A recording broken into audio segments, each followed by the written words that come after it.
tập chia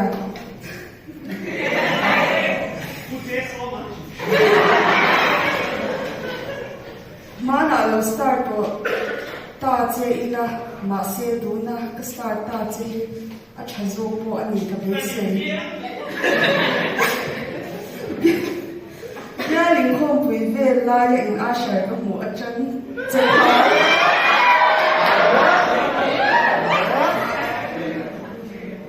cái điều luôn giống giống như đoạn khẩn phách cái future thì cái ngày đoạn về là giả thang do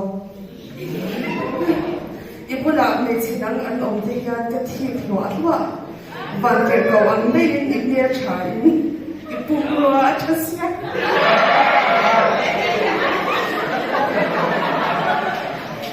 Sunday bia không phải tôm sa đã bia cái chung là inu ít bia cái iron lụa lệ mai về đã iron lụa cái ha cái loang liang vết kia nhìn đi hai in không bàn tha thì bốn này cho vào cái đi na không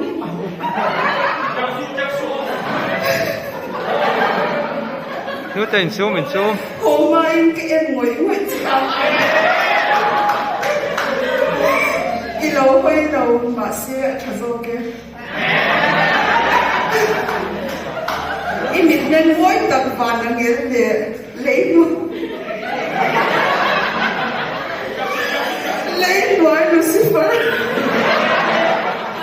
bịt mèn rung mà xe mỗi tất cả thìn lung có em xí bịt mèn in này ya ít sẽ ra để hồi hè rèn cái tủ về vết nắm dòng bù lại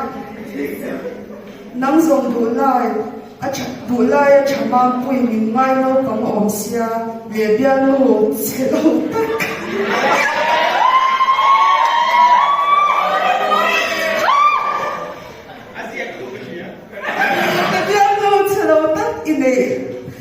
nghe ông xia vun lai ở vun loan lầu ở quê nghề ye bố em tu chơi reverend sai ở thằng group ami anh ấy chứ